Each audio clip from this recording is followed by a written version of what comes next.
The world is too small, our wisdom too limited, our time here too short to waste any more of it in winning fleeting victories at other people's expense.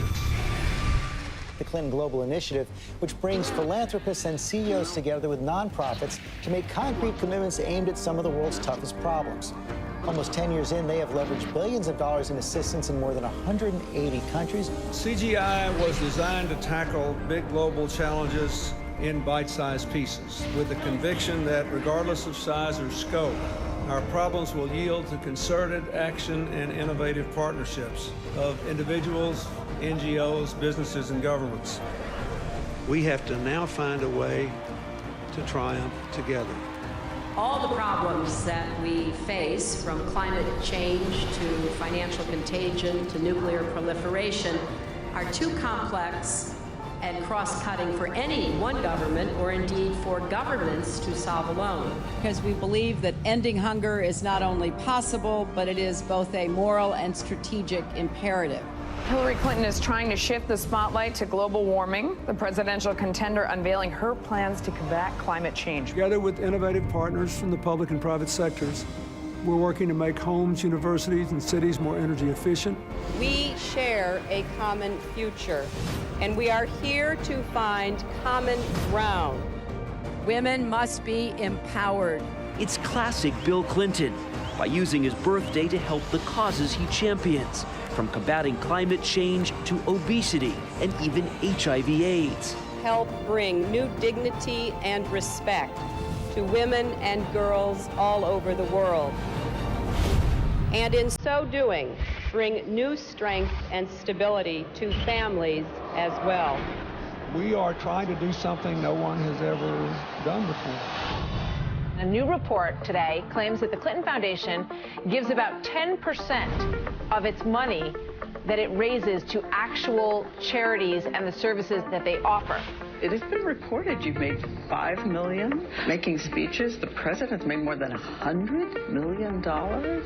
Well, if you have no reason to remember, but we came out of the White House not only dead broke, but in debt. 6 years ago, Hillary Clinton was about to become Secretary of State. Barack Obama had nominated her. Everyone knew she was going to be confirmed by the Senate, going to be confirmed easily. But there was a thought, there was a question, there was a doubt out there about a potential conflict of interest. The Clinton Foundation dropping its self-imposed ban on collecting funds from foreign governments and entities. And now the Washington Post reports total contributions to that foundation amount to $2 billion. There's a lot of money sloshing around, and everything is blurred, and it's not good. The questions scream out at me. What in the world happened with the foundation and these ulterior motives and this money and the email server? I'm sorry. Those scream out at me. The amount of schmoozing involved and crossing lines and one person putting money in a foundation and then Clinton getting unbelievable amounts for his speeches, contracts going one way or another, it's not good. I look forward to working with all of you, particularly the appropriators.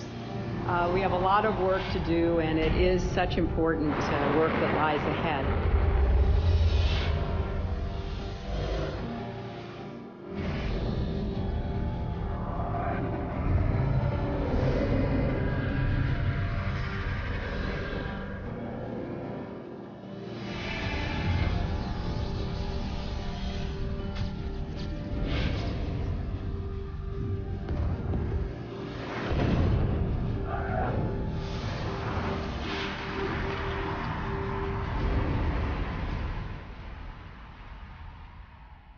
We did this with a very simple strategy.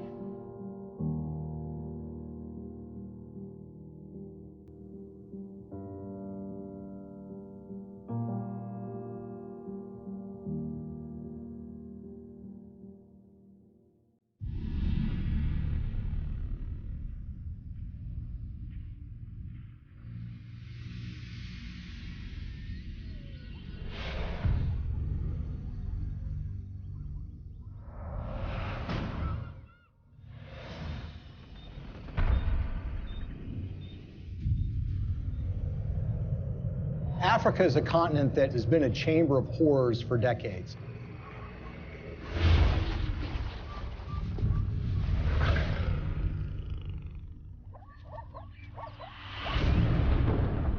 It's really not the fault of the African people. It's largely a result of the kind of system that's been perpetuated there. You have these oligarchs which dominate these countries that oftentimes have natural resources that can be very lucrative. And these oligarchs strike deals with foreign corporations or foreign governments who in effect prop them up and put them in power. And in exchange, these oligarchs give these entities access to rich mineral deposits. And the Clintons, you would expect to be opposed to this sort of thing, and that's at least what their language does. Our countries have deepened our cooperation on many issues, including good governance and transparency, energy, regional security, and advancing peace and development in the Niger Delta. The problem is their words are different from their actions. Rwanda has clearly taken an impressive trajectory of development, and the people here still think Kagame is the man to take them to another level. President Paul Kagame has walked all around the crowd, thanking the people for electing him unopposed as chairman of the RPF or president of the RPF for another 7-year term. But his critics say that far from entrenching democracy in Rwanda, he's actually eroding it by silencing his opposition.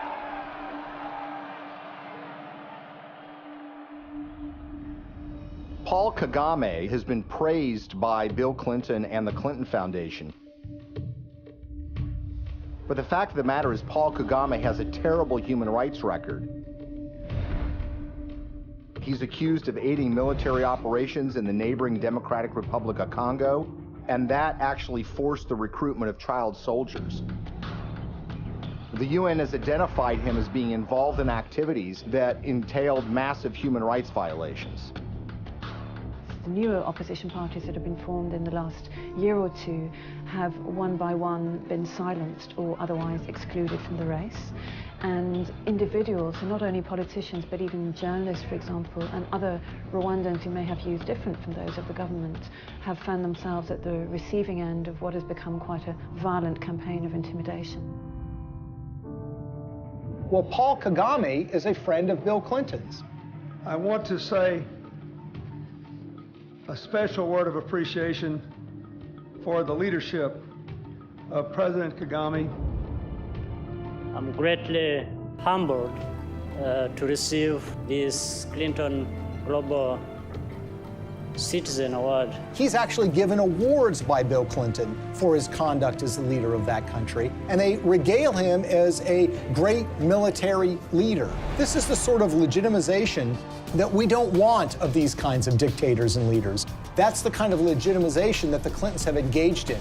And they've done it in a way that creates commercial opportunities for donors and friends and allies who want to do business in Africa.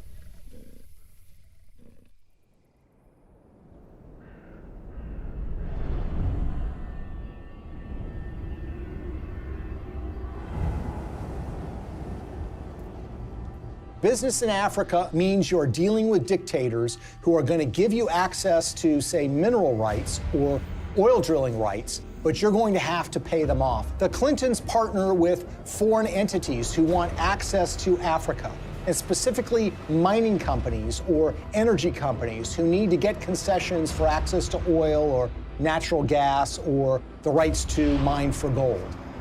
Those two make a powerful alliance because these companies will give money to the Clintons, either in the form of speaking fees or in the form of donations to the Clinton Foundation. And the Clintons will then, in effect, do their bidding before the halls of power and corridors of power in Africa.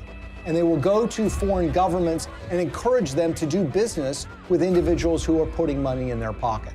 And this leads to some amazing fits of behavior that, in a way, are just reminiscent of 19th century colonialism. A perfect example of this is Ambassador Joe Wilson.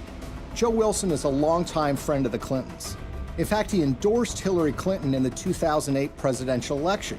And it was also thought that he might become a senior official in Hillary Clinton's State Department. But the fact of the matter is Joe Wilson was up to something far more nefarious during Hillary Clinton's tenure as Secretary of State. In 2009, shortly after she became Secretary of State, when Wilson was the vice chairman of a company called Jarge Capital, they took out a 50-year lease on 400,000 hectares in South Sudan. South Sudan was in the middle of a civil war, and this lease was actually signed with warlords who were involved in the civil war. These individuals who were engaged in massive human rights violations, including the massacre of opponent tribes. And basically what Joe Wilson was engaged in was something called investing in sovereignty changes. They were basically cutting deals, lucrative deals, worth potentially hundreds of millions of dollars with these warlords. And the expectation was simple. These warlords would take power, then they would give them access to these lands where they could make huge amounts of money exploring for natural gas, exploring for oil, and for mineral rights. Ambassador Joe Wilson isn't the only Clinton friend and foundation donor who was working in war-torn countries. Swedish mining investor Lucas Lundin has pledged $100 million to the Clinton Foundation. He did that in 2007. And his most lucrative mining operations are in the war-torn country of the Democratic Republic of Congo. This is a country that perhaps has the most horrific human rights situation on the face of the earth. By the time Lucas Lundin made his $100 million pledge to the Clinton Foundation, his Congo operation was making, quote, staggering profits, end quote, according to his own financial statements. His overall capitalization was $20 billion. But for those profits to remain staggering, U.S. policy under Hillary Clinton had to remain unchanged. That's a problem. Hillary Clinton, as a senator back in 2006, supported something called the Congo Relief, Security, and Democracy Promotion Act. As the law's name implied, the goal was to bring reform to Congo. That's not something that Lucas Lundin would want. So in 2009, when Hillary became Secretary of State, she reversed course 180 degrees and went from supporting reform in Congo to supporting the status quo, which is exactly what Lucas Lundin would want, who of course had committed $100 million to the Clinton Foundation. But Congo isn't the only scandal-plagued country where Clinton benefactors have made millions.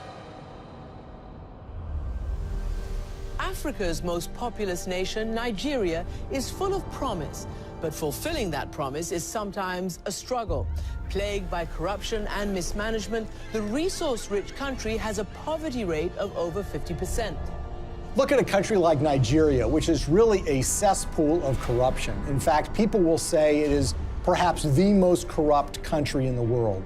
It's rich in natural resources, it produces a lot of oil, but that money never trickles down to the people. It goes to the oligarchs who run the country, who oftentimes take that money and put it in Swiss bank accounts in a way that, of course, the people of Nigeria can never benefit from. And you see, there's a federal law in the United States which says if foreign governments that receive U.S. assistance aren't transparent in how they spend that money, that they will not be able to get U.S. foreign assistance anymore. It's about transparency. But there's a way around that law. You can get a waiver from that law. How? By getting the U.S. Secretary of State to grant you a waiver.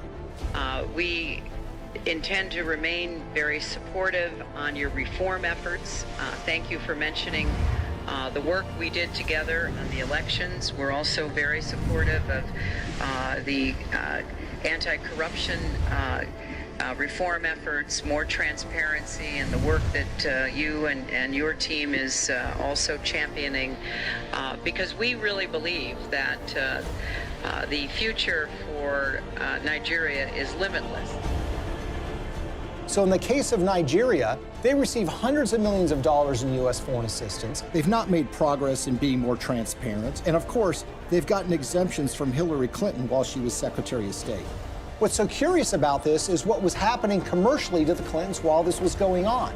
Bill Clinton, for the first time ever, gets paid highly lucrative speeches in Nigeria, which had never happened before. In fact, he gets paid to do 2 speeches for $700,000 apiece by a businessman in Nigeria who just happens to be close with the president of that country. Keep in mind, by the way, that his normal speaking fee is less than $200,000 a speech. So this was an enormous payday for Bill Clinton. Okay, now we'll begin the panel.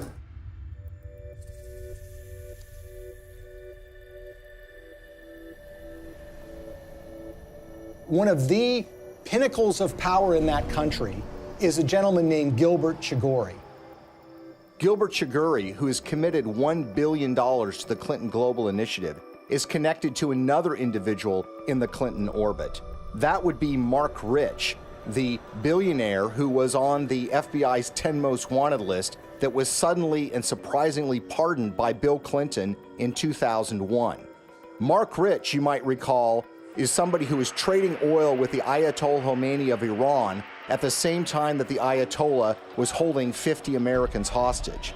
He also had a long history of busting UN sanctions by trading oil with the apartheid regime in South Africa and a whole host of other nefarious governments. Well, Gilbert Chagoury, the high Clinton donor, was business partners with Marc Rich. Together, they sopped up oil assets in Nigeria and sold them on the oil market for the benefit of a corrupt individual who was leading Nigeria at the time, named General Abacha. Abacha smuggled, by some estimates, $4 to $8 billion out of the country and put them in European bank accounts. Gilbert Chagoury was indicted and convicted in Europe for helping him to do that.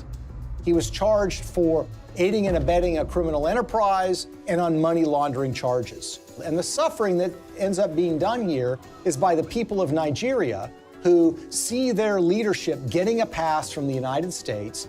The elites in those countries are getting rich, the Clintons are getting rich, and the money somehow never trickles down to the people of Nigeria. Sadly, this theme of resources not trickling down to those most in need is a common one when it comes to the Clintons.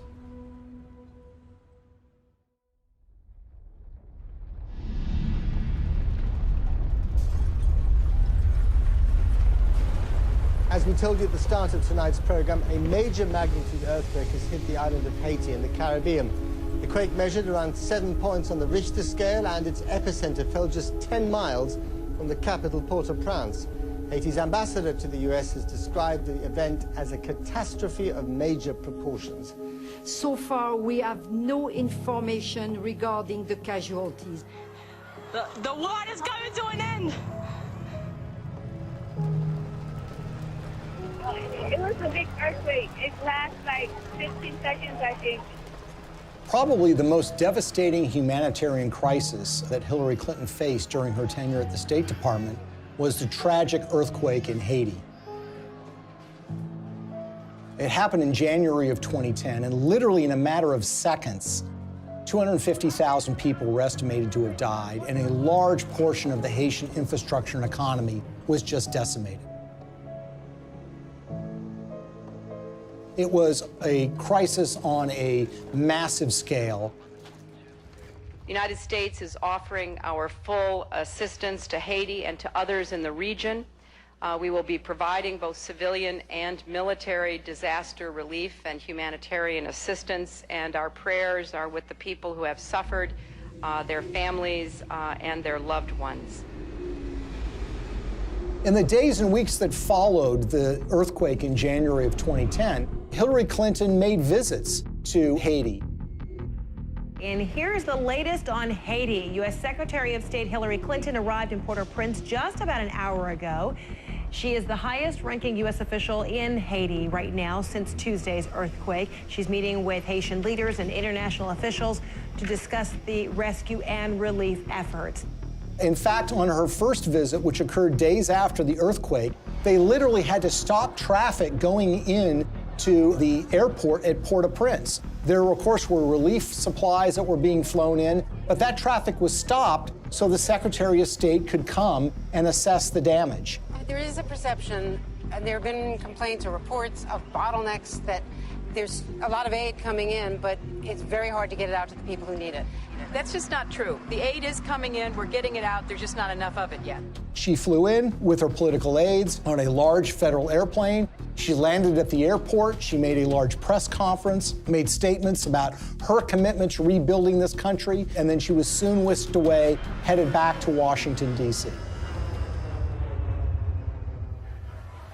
Theirs is a city in ruins, a country which can do little but wait for help to arrive. The international community responded in the way that you would expect it to. That is, large amounts of money were committed, up to $13 billion from international relief organizations. And of course, you had the official role of the State Department, which would be point on U.S. taxpayer dollars going to Haiti for the purposes of relief. I want to assure the people of Haiti that the United States is a friend, a partner, and a supporter. Hillary Clinton's State Department would oversee the reconstruction effort, with Chief of Staff Cheryl Mills responsible for the allocation of U.S. tax dollars through USAID. And Bill Clinton, already appointed Special Envoy to Haiti for the United Nations, was named co-chair of the Interim Haiti Recovery Commission, along with a former Haitian Prime Minister. I hope it will be rebuilt in a much stronger and more sustainable way, and I think the Haitians want that. So this was clearly a Clinton operation from the beginning. Now, the Haitians had their own ideas about how best to rebuild their country. They wanted new roads. They wanted buildings rebuilt. And that's what you would expect. This is how you recover from an earthquake. The problem is that the Clintons had their own agenda, the interests of major donors who had a vested interest in spending that money in Haiti in ways that would benefit them. And so you immediately had this clash between the Haitians and the Clintons. And Haitians complained almost immediately that they were shut out of the decision-making process, that it was really Bill Clinton and a few of his friends that were calling the shots in the IHRC. And they made some monumentally bad decisions that not only didn't benefit the Haitian people, but ended up putting money in the pockets of major Clinton donors who had economic stakes in Haiti. We have been united behind a single goal: making investments in this country's people and your infrastructure. So it's a classic example of what some people call disaster capitalism. Disaster capitalism in that a natural disaster creates opportunities for rebuilding to take place, but also for self-enrichment to take place. And if you look at the Clintons and the promises that were made and the results that actually followed, it is a tragic story of crony capitalism gone awry.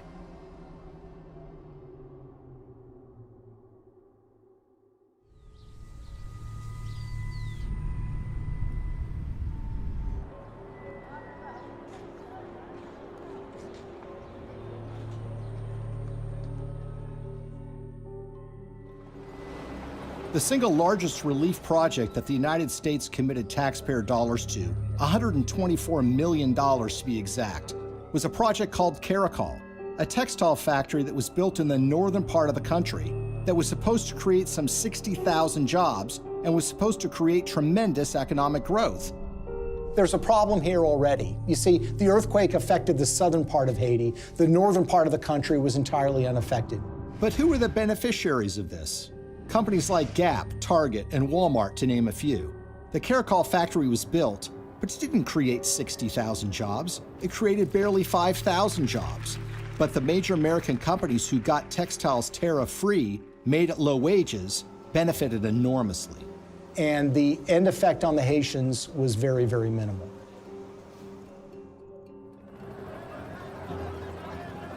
If you look at some of the infrastructure projects that were undertaken, the Clintons had very grand plans to build large tracts of homes, and there were contractors that were selected for those projects. Sometimes the contractors had experience, sometimes they did not. There's one company in Florida that spent $1 million getting equipment into Haiti. They had experience in disaster relief, but according to the owners of that company, they only made a small donation to the Clinton Foundation. And guess what? They didn't get any relief contracts. On the other hand, the contractors who did win the awards were given the opportunity to build homes, and in some instances were supposed to build tens of thousands of homes for Haitians. They ended up building a fraction of that. For instance, the New Settlements program was supposed to build 15,000 homes for $53 million. Instead, it built 2,600 homes, less than a quarter of the original estimate, for $90 million, or $47 million over budget. And they got away with it. So you had contracts going to these relief organizations that were also involved with the Clinton Global Initiative. And you had this one organization, Dahlberg, that was supposed to do an assessment for relocating people that suffered from the earthquake. They determined that people should be moved to a site that happened to be on a cliff that was highly unstable. USAID's Inspector General reviewed Dahlberg's recommendations and found them basically unusable. One member of the USAID shelter team was quoted by Rolling Stone magazine as saying that the recommendations were so bad, it looked like the team never even got out of their SUVs. Another person said that only one of the people that was sent to Haiti by Dahlberg actually spoke French. Telecom mogul Dennis O'Brien is one of the world's richest people, and he's finding opportunities in the poorest country in the Western Hemisphere. The Irish billionaire is the largest private investor in Haiti through his company Digicel, and he's now leading the Clinton Global Initiative efforts down in Haiti. Probably no one came out better in the Haitian reconstruction effort than an Irish billionaire named Dennis O'Brien. He was a Clinton Foundation donor, giving them between $5 and $10 million. He helped arrange speeches for Bill Clinton, too. The interest of the Obama administration, particularly the former Secretary of State Hillary Clinton, all the different things that have happened to help Haiti get up off the floor have been led by the U.S. And he was the owner of something called Digicel, which is a cell phone company at the time of the earthquake.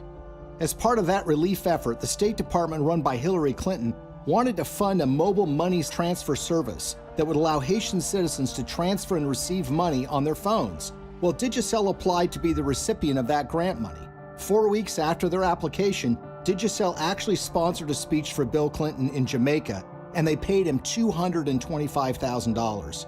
And as it turns out, within 4 months of that speech, Digicel would receive the first installment of that grant money. The earthquake actually has been great for Digicel and Dennis O'Brien. More than 4 years since a magnitude 7.0 earthquake devastated Haiti, and outrage there is growing over the largely failed reconstruction effort, despite the hundreds of millions of dollars in aid that has been collected and spent by the IHRC, the Interim Haiti Recovery Commission. So whether you're talking about housing or cell phones, you see that the people that are closest to the Clintons have made out very well from the Haitian earthquake. The rest of the country, the ordinary people of Haiti, not so much. Haitian activists staged a protest outside Hillary Clinton's Manhattan office. The demonstrators claim billions of dollars were stolen through the Haiti Reconstruction Commission headed by Bill Clinton. They also say Haiti was used as a cover for foreign governments to funnel kickbacks of possibly hundreds of millions of dollars through the Clinton Foundation. They say it was done in exchange for favors that Hillary was doing for them as Secretary of State.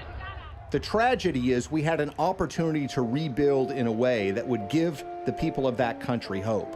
Sadly, that opportunity was squandered, and what took place, rather than rebuilding Haiti, was the self-enrichment by friends of the Clintons.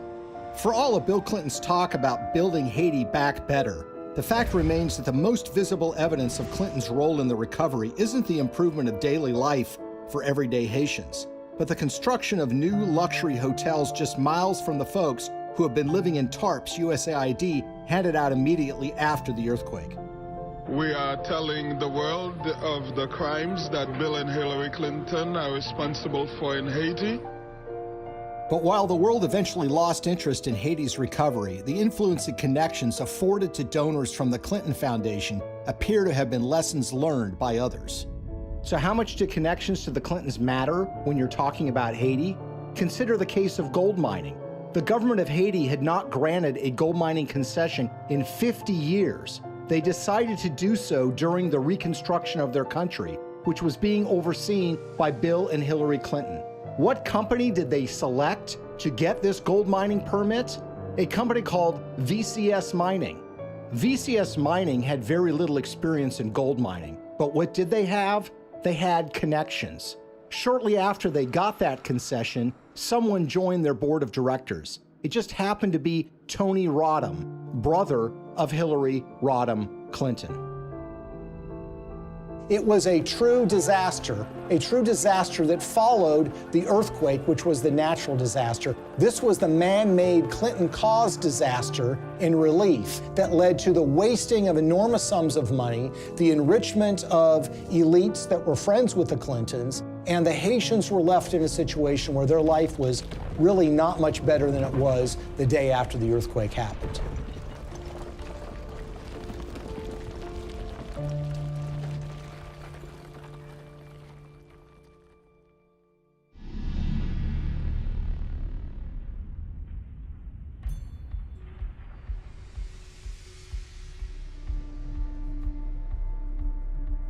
an ambitious pipeline is firing off a war of opinions. Environmental activists marched in Washington today to protest plans for the Keystone XL oil pipeline. A $7 billion project to transport 800,000 barrels of tar sands oil a day from Canada down to the Gulf Coast. In Washington, a showdown on the Senate floor today over the Keystone XL pipeline. The vote to approve the controversial project has big political implications. The pipeline would create 20,000 jobs, but opponents say the environmental risk is too great. One of the touchstones of the climate change debate has been the Keystone XL pipeline. It's designed to carry oil from Canada through the United States to refineries in Louisiana and in Texas. The environmental movement has wholeheartedly rejected this deal from the beginning because they believe that it's going to further contribute to the problems of climate change. Pipeline. 1. We are the people. 2. You can't ignore us. 3. Now, you would think that the Clintons would be opposed to the Keystone XL pipeline deal because of those concerns. And perhaps they might be, except for one or two problems, or should I say 1 or 2 million problems. You see, when Hillary Clinton became Secretary of State in late 2008, there was already an issue related to the Keystone XL pipeline sitting on her desk. She was going to have to sign an environmental and economic impact statement and decide whether the Keystone XL pipeline should go forward.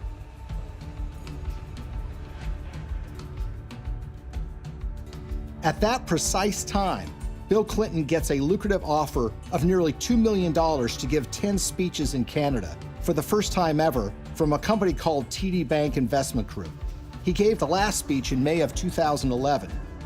3 months later, Hillary's State Department releases an environmental impact statement that was seen as largely supportive of the Keystone XL pipeline in a way that was massively controversial. Hillary Clinton, in effect, was betraying the environmental movement by greenlighting this deal, when she had in her hands the power to kill this deal in its crib. It was shocking. Organizations like Greenpeace and Friends of the Earth were stunned. They wanted investigations, but everybody was mystified. Nobody could understand why Hillary Clinton would sign off on this deal, particularly when she had been in favor of dealing with climate change, and her boss, Barack Obama, by all indications, seemed to be opposed to this deal as well. It's also a time for a new approach to climate change. We know we've got to deal with global warming. We're seeing the effects of it. We need to invest in clean energy technology today so that we can create new high-paying jobs to protect our environment, to grow our economy, and to finally break our addiction to foreign oil. How did we go from the Clintons being in favor of fighting climate change and dealing with fossil fuel dependence to Hillary Clinton signing off on the Keystone XL pipeline? The evidence that we found was that it was about the money. This was not a philosophical change. This was not a new way of thinking about global warming. This was a way of taking $2 million in cash to essentially buy a decision by the Secretary of State. Why is the TD Bank Investment Group so interesting? Because they just happen to be one of the largest shareholders in the Keystone XL pipeline itself. When we looked at Bill Clinton's pattern of giving speeches, we looked at who was paying him, when they were paying him, and if they have ever paid for a speech before. What's so stunning is that TD Bank had never sponsored a speech by Bill Clinton before. And then suddenly, in late 2008, when Hillary Clinton has been announced to be the Secretary of State, and when sitting on her desk is the matter of the Keystone XL pipeline, they suddenly decide to sponsor these speeches. And when people realized that the Clintons had pocketed about $2 million at the precise time Hillary Clinton was making this decision, it all now suddenly made sense. Because as we've seen repeated over and over and over again, when it comes to the Clintons, you have to follow the money. And in the case of the Keystone XL pipeline, they seem to have abandoned their principles, their commitment, as it was, to combating global warming and dealing with our dependence on fossil fuels. They jettisoned that when $2 million showed up and suddenly came out in favor of the Keystone XL pipeline. When you see this sort of pattern of behavior, you can't come to any other conclusion that it's a system of pay to play. And again, other entities appear to have picked up on this business model too. Well, Bill Clinton has been paid enormous sums of money over the years to give speeches.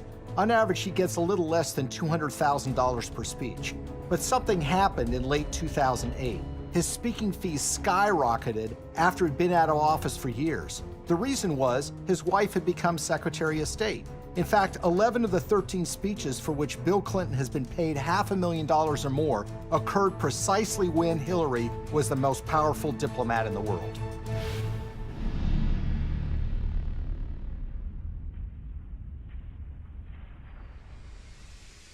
You will never contribute to an organization that will give you a higher probability of having your good intentions turn into real positive changes in other people's lives. That will give you a better chance than what you've done here tonight. His single biggest speech payday came from the Swedish telecom company Ericsson. And it's a very, very unusual and troubling story. Now, Ericsson is a Swedish telecom company that in 2009 and 2010 was in trouble with Hillary Clinton's State Department because Ericsson was selling a lot of telecom equipment to Iran, to Belarus, and to other oppressive governments, about which the State Department was concerned. Ericsson risked being put on a list by the federal government in the United States for trading with an enemy state.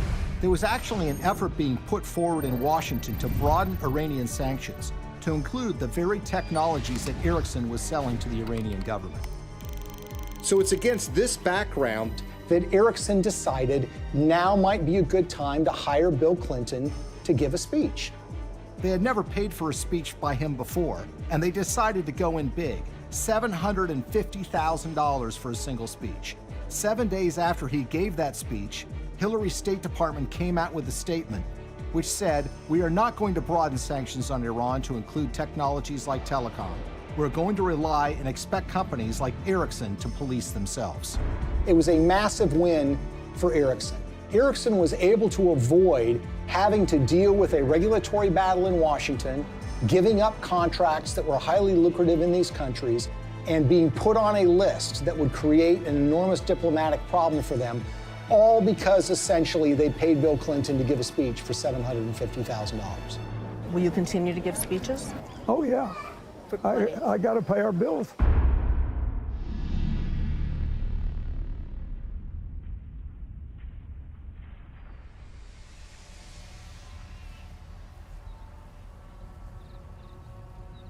So the question is, why do we see the Clintons reversing decades of policy positions that they've held so closely on issues like human rights and environment? And a big clue comes from the folks that are giving the Clinton Foundation literally tens of millions of dollars. And one, if not the biggest donor to the foundation, is a Canadian named Frank Giustra. Giustra is in the mining business, hardly something you'd call environmentally friendly. And he has interests all over the world.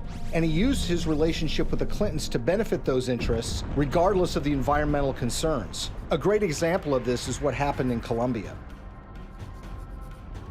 What's so interesting about the relationship that the Clintons have with Frank Giustra is they tend to show up in these foreign countries together at the same time. Frank Giustra's made billions of dollars over the years in the so-called penny stock market in Canada, which is highly open to manipulation.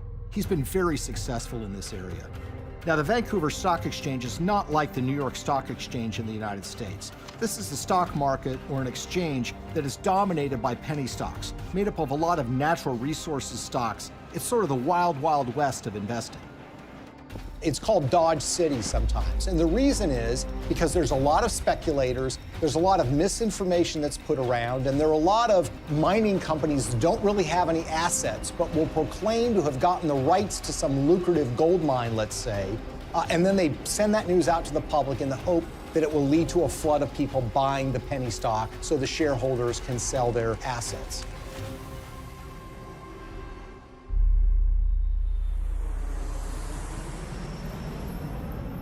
So in June of 2010, Bill Clinton and Frank Giustra fly to Bogota, Colombia. And who arrives there at roughly the same time? Secretary of State Hillary Clinton. The big thing from the news conference was where Bill and Hillary were dining the other night in Bogota. I had a chance to talk to about her dinner experience in the Zona Rosa, and here's what she had to say. Dinner was good? It was excellent in every way. So it was like eating in the States, but eating in Bogota. Well, it was a real treat to be in Bogota and to be with people who love this city so much, including my husband. Now, in her memoirs, Hillary Clinton says that this is just a happy coincidence. But when you see what follows, you realize that this is no coincidence. The following morning, Bill Clinton has a breakfast meeting with the outgoing president of Colombia, President Uribe. Then, like a tag team, Secretary of State Hillary Clinton has a noon lunch meeting with him, and she grants him several favors, including technical agreements that the Colombian government wants.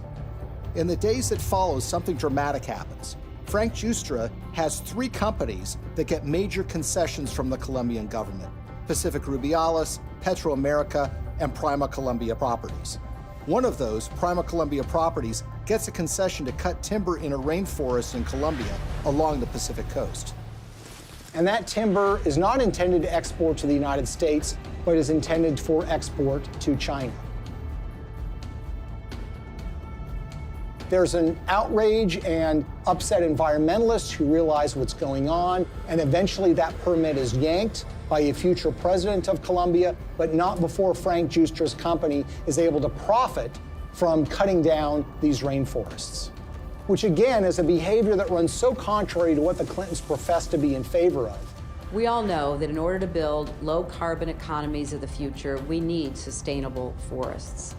I also know the future of our planet depends on healthy, standing forests. They have talked about the problems of deforestation. They've talked about the problems of the need for successful growing forests to mitigate carbon dioxide in the air. And yet, when this commercial opportunity was presented to a major donor of theirs, they seemed to be very much supportive of that and, in fact, helped to get him those concessions. He deserves the credit for this. This was his idea, not mine, and he raised the money. And it's an astonishing achievement. My job is to make sure that it's not in vain, that he gets the return on his investment and his compassion and his commitment. The Clintons appear to have changed their stance on issues even more significant than the environment, in ways that benefit those who have put money in their pockets.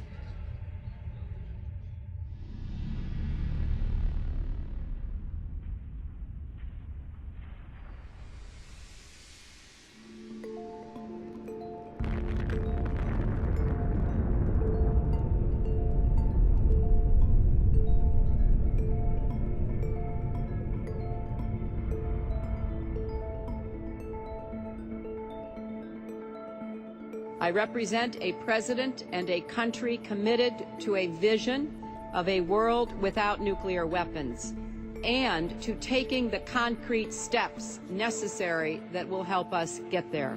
The Indian nuclear deal, I think, is so troubling because this is a core national security issue. One of the signature achievements in foreign policy for Bill Clinton was pushing the Test Ban Treaty and the Non-Proliferation Treaty. Today in New York, the United Nations General Assembly voted overwhelmingly to adopt the Comprehensive Nuclear Test Ban Treaty and open it for signature later this month. The NPT has been sort of the holy grail when it comes to nuclear disarmament, something that the Clintons have been supportive of, not just for years, but for decades. That was all thrown asunder in 1998 when the Indian government tested nuclear weapons underground. India's action threatens the stability of Asia and challenges the firm international consensus to stop all nuclear testing. These were tests that truly shocked the world. Even the CIA was not aware that these tests were about to take place. Clinton's reaction was volcanic. He felt betrayed by the Indian government, and as a result, he imposed sanctions on India, essentially saying, you're not going to get access to U.S. nuclear technology until you sign the NPT, the Non-Proliferation Treaty. In 2005, the Indian government wanted to get these sanctions lifted. Not only do they have an interest in expanding their civilian nuclear base, they live in a neighborhood where some pretty tough customers and rivals have nuclear weapons themselves. First of all, you've got Pakistan, which is right next door, which is widely believed to have nuclear weapons. And then you have China, a longtime rival of India, which has a nuclear arsenal. The Clintons said that they were in favor of giving the Indian government some access, but the problem is it didn't go nearly as far as the Indian government wanted. So in 2005, they started making donations to the Clinton Foundation. This morning, yet another shady donation to the Clinton Foundation has surfaced, this time tied to a donor from India, apparently a friend of Bill Clinton. We're talking about tens of millions of dollars from Indian interests flowing into the Clinton Foundation. And we're talking about at least hundreds of thousands, if not millions of dollars in speeches that Bill Clinton was paid by interested parties in the Indian nuclear deal. Amar Singh, according to Clinton disclosures, has given between $1 and $5 million to the Clinton Foundation in the push to get them to support Indian access to nuclear technology. He's a member of parliament who has gotten in fistfights on the floor of the parliament, who's been charged with bribing members of parliament to get certain pieces of legislation passed. You see, the problem is when you ask Amar Singh, he says it wasn't my money. I don't have that kind of money. I couldn't have given him that amount of money. And in fact, when you look at Indian public records, you see that Amar Singh doesn't have a net worth anything close to being able to give that amount of money. So where did the money come from? Well, sometimes the most obvious answer is the correct one. Sant Chhatwal is an Indian businessman who has been close to the Clintons for years. He pledged to raise $5 million for her 2008 presidential campaign. And Bill Clinton was at his son's wedding. They actually named him as a trustee of the Clinton Foundation. When Hillary Clinton was first running for the Senate in 2000, Sant Chhatwal was in trouble with a federal agency called the Federal Deposit Insurance Corporation. He basically owed them millions of dollars from unpaid loans. Well, in 2000, Chhatwal throws a fundraiser for Hillary Clinton, and he brings in $500,000. A few months later, with Bill Clinton still president of the United States, Sant Chhatwal's case with the FDIC was abruptly settled for a mere $125,000. So basically, the federal government got pennies on the dollar. He would actually go on to plead guilty for funneling $180,000 in illegal campaign contributions to Hillary Clinton, among others. And no one seems to have made the connection. Well, maybe one reason no one made the connection is because the Clinton Foundation mysteriously erased any mention of Sant Chhatwal from the website once he had admitted to his illegal activity. So here we are years later, and we've got this donation in a guy's name who swears he didn't actually make the donation. And you've got this longtime Clinton benefactor who actually gets the highest civilian award in India because of his role in changing Hillary Clinton's mind on this nuke deal. Sant Singh Chhatwal says he's worked with everybody and even laid the foundation of the Indo-US nuclear deal. So the Indian government says that they've given you this award for your role in pushing the Indo-US nuclear deal forward. How exactly would you describe the role you played in this? Well, I can tell you Indian nuclear power deal. If you look at it, I'm the first one. I laid the foundation. On the eve of the vote in 2008 to approve Indian access to U.S. civilian nuclear technology, Amar Singh, who barely knows Hillary Clinton, had a 2-hour meeting with her where they discussed the Indian nuclear deal. Amar Singh says that the dinner meeting resulted in her telling him that she was supportive of the deal and that she was making efforts to make sure that the deal did get through. And lo and behold, by 2008, Hillary Clinton was fully in support and in favor of this policy in a way that was a complete reversal of the position that she had taken before. In other words, the flow of money had led the Clintons to change their positions on the Non-Proliferation Treaty, and specifically, India getting access to U.S. nuclear technology. This was a decision that was wholly out of step, wholly inconsistent with a progressive liberal agenda. Hillary Clinton made a decision of reversing her previous position after the flow of funds to the Clinton Foundation, and her husband gave some speeches in India. But this wouldn't be the last time Hillary reversed herself regarding nuclear weapons technology. Shockingly, Bill and Hillary would end up receiving money from folks that were looking to make something happen a lot closer to home.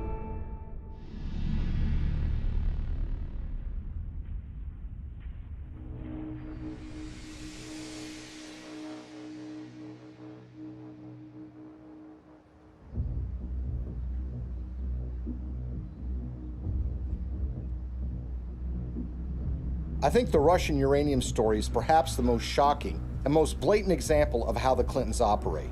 This is a story about the Russian State Nuclear Agency, American Uranium, $145 million in cash, and the Clintons. At the end of the day, this is a story about buying influence and selling influence. The Clintons are the sellers of influence, the Canadian investors and the Russians are the buyers. Bill Clinton had gone to the Central Asian country of Kazakhstan in 2005 with Frank Giustra. Kazakhstan is a country that's been run since the collapse of the Soviet Union by a dictator named Nazarbayev, who shuts down political opposition and tortures political opponents. The ostensible purpose of the visit to Kazakhstan by Bill Clinton was to talk with Nazarbayev about AIDS HIV. The problem is Kazakhstan really does not have an AIDS HIV problem. So that explanation really doesn't make sense. What makes far more sense is that Frank Giustra wanted access to very lucrative Kazakh uranium mines. Kazakhstan is one of the largest producers of uranium in the world. Bill Clinton arrives there with Frank Giustra, and they have a series of meetings with Kazakh officials. There's a press conference where Bill Clinton stands with the dictator of Kazakhstan and he praises the human rights record. He praises that elections are being held in the country, and he even says that Kazakhstan should head up something called the OSCE, which is the Organization for Security and Cooperation in Europe. Think about that for a second. Bill Clinton is saying that a known human rights violator who's been condemned by human rights organizations around the world should head up a human rights organization. They go from a press conference to a dinner where Frank Giustra, Nazarbayev, the dictator of Kazakhstan, and Bill Clinton meet and talk. Well, 2 days after that meeting, Frank Giustra finally gets his uranium concessions. Worth hundreds of millions of dollars. A couple of weeks after that, Bill Clinton gets his $30 million from Frank Giustra, the first payment in what will become more than $100 million in pledges and commitments and donations made by Frank Giustra. So it's really, in a way, a simple story in that they all are walking away from the table with something that they want. Nazarbayev is getting the legitimacy of an ex-president, saying what a nice and kind leader he is. Frank Giustra gets his uranium concession, and Bill Clinton and his foundation get cold, hard cash. Now let's move to chapter 2 of this story, which is even more sinister. You see, the international uranium market is very competitive. The Kremlin sees dominance and control of the uranium market as a source of national power. Frank Giustra takes that uranium concession he got in Kazakhstan and puts it into a company in a so-called reverse merger, which was one way for a private company to go public to form something called Uranium One. It's a company traded on the stock market in Canada, and they start acquiring uranium concessions in places like Wyoming, Texas, New Mexico, and Utah. And by 2009, they have what is expected to be 50% of future uranium production in the United States. This gets the interest of Vladimir Putin and the Russian government. And in fact, there are State Department cables that were leaked through WikiLeaks, which show that Hillary was aware of the fact that the Russians took great care to try to dominate the international uranium market. Well, the Russians want to buy this asset, and they offer a 40% overprice on the share of the stock. And for this transaction to go through, it has to be approved by the U.S. federal government. Why? Because uranium is regarded as a critical industry in the United States. After all, this is used for our civilian nuclear reactors and goes into nuclear weapons. So it goes before the federal government where it needs to be signed off by a series of federal agencies, including the Secretary of State, Hillary Clinton. As Hillary Clinton is contemplating this, shareholders in Uranium One, including Frank Giustra, have sent more than $145 million to the Clinton Foundation. The chairman of that company at the precise time is a guy named Ian Telfer, who is also making donations to the Clinton Foundation, as is Frank Holmes, who is another major Uranium One shareholder. And Hillary Clinton, who has a record of opposing precisely these kinds of deals, comes out and says, you know what, I think this is a good deal. Let's let Vladimir Putin take control of what is now 20% of U.S. uranium production.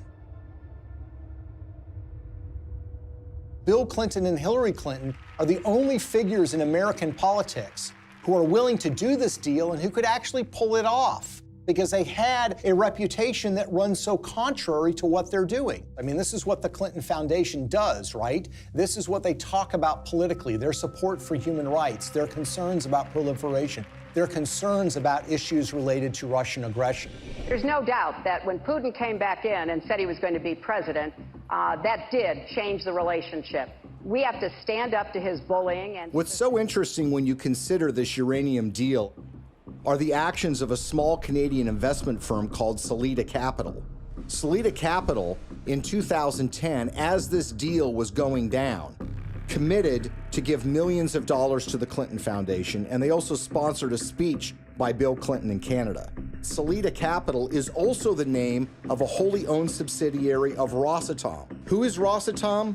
Well, this is the government agency in Russia that controls their nuclear arsenal, that built nuclear reactors in Iran, and engages in nuclear technology exchanges with rogue countries like North Korea. What this means, in essence, is that the Russian government, specifically Rosatom, was funneling money through a subsidiary directly to the Clinton Foundation. But the payday didn't end there. 4 months before Hillary Clinton's State Department would sign off on the Russian purchase of Uranium-1, Bill Clinton got paid $500,000 to give a single speech in Moscow. He was being paid by a firm called Renaissance Capital, which has a long history of association with Russian intelligence services. What makes this speech stand out is not only the timing of when he's being paid, but the amount that he's being paid. You see, the last time Bill Clinton gave a speech in Russia was 5 years earlier. At that time, he was paid about 1/3 of what he was being paid this time. Why is Russian control of 20% of U.S. uranium so troubling? If you're in an era where nuclear weapons are a reality, where nuclear energy is an important component of energy production in the United States, and increasingly around the world, control of uranium is absolutely crucial. And unlike oil or natural gas can be found in so many places around the world, there are precious few places where you can find significant and large amounts of uranium that you can produce on a commercial scale. What we've essentially done is handed this precious resource to Vladimir Putin and the Russian government. They're not only engaged in aggression in places like Ukraine, but they've been very aggressive in fighting American interests around the globe. Russia's not an ally. Russia's not a friend. Vladimir Putin's Russia is a rival of the United States, and yet we've given them control over this precious resource. Uranium, the key mineral in nuclear generation, is a domestic resource. This is what's going to power America. I think a lot of people in Middle America would be surprised to know that the Russian government is doing business in places like Colorado or Wyoming or Utah. These are small mining towns. These are operations that have existed for a while, that have been under the control of American companies or for a while Canadian companies. But it's now Russian companies that control this, and those companies are controlled by the Russian government. Having read through the archives of the KGB, the files that they have been released, I can tell you that they look at the United States as weak and ineffectual. This is a thuggish government that is engaged in massive human rights violations. There are opponents of this regime that have been killed or have disappeared. There's been persecution of human rights organizations. There's been persecution of homosexuals. And it's shocking and stunning to me that there has not been more attention focused to this fact, that we have given this critical resource to somebody who is engaged in so much nefarious behavior. Greetings from Washington. I want to thank all of you for your work to root out corruption that weakens economic development, feeds black markets and organized crime, and undermines the promise of democracy. As we work together to eradicate corruption in our own countries, we should also maintain the highest standards of transparency and accountability in our development efforts around the world. Corruption in emerging markets and fragile democracies undermines the confidence of citizens and investors alike, while responsible governance helps to foster sustainable economic development and political stability. I believe in the oldest adage in American politics, which is follow the money. Enormous amounts of money have flowed to the Clintons. from foreign governments, foreign financiers, and businesses. Some of that money lands in their pocket. Some of it lands in their foundation. It's a pattern we've seen repeated over and over and over again all around the world. It's not a coincidence. Money exchanges hands and favors are done. Now Clinton friends and supporters will say there's no smoking gun. But look at American political history. People are convicted all the time for a pattern of behavior where, for example, they're engaged in insider trading on the stock market. So, for example, you have a foreign corporation or a foreign government that wants something from the State Department while Hillary Clinton is Secretary of State. They will make a large payment to the Clinton Foundation. That will be followed by favorable action on their behalf. If that happens one or two times, you might say, look, it's just a coincidence. But when you see the pattern recreated over and over and over again, you have to recognize that these events are connected. They've created a model for massive self-enrichment that allows you to go into so-called public service, but get extremely rich at the same time. And when friends and allies say that the Clintons aren't really that interested in money, their actions show otherwise. What's so shocking to a lot of people is that making of that money requires them to betray their progressive values, the environment, labor unions, women's rights, human rights. The Clintons are doing business and growing rich with the favor of the very individuals who you would expect to be their political opposites. For a very long time in American history, and probably still to this day, one of the worst things that could be said about you as a politician is that you are on the take from foreign interests. What the Clintons have essentially done is busted down the door and robbed the bank of that concept. So when people think of the Clintons taking foreign money, they think it's maybe an insurance company from Great Britain, or they think it's from a supermarket chain in Canada. The fact of the matter is a lot of that money comes from the darkest, worst corners of the world. Are countries like Nigeria and Russia in the habit of giving money to politicians and not wanting something back? The Clintons are glad to take this money. It's made them fabulously wealthy. But what has it done for us? Before we had to worry about money from Wall Street and big labor, now we have to worry about it coming from around the world and infecting our politics and damaging our politics, everything from our uranium policy to our human rights policy. Nothing seems to be safe anymore. How is this not corruption? How is this not a crime? With the Clintons, nothing is sacred. Everything is for sale. But we are the ones who are paying the price. Maybe, just maybe, the American people are tired of being sold out.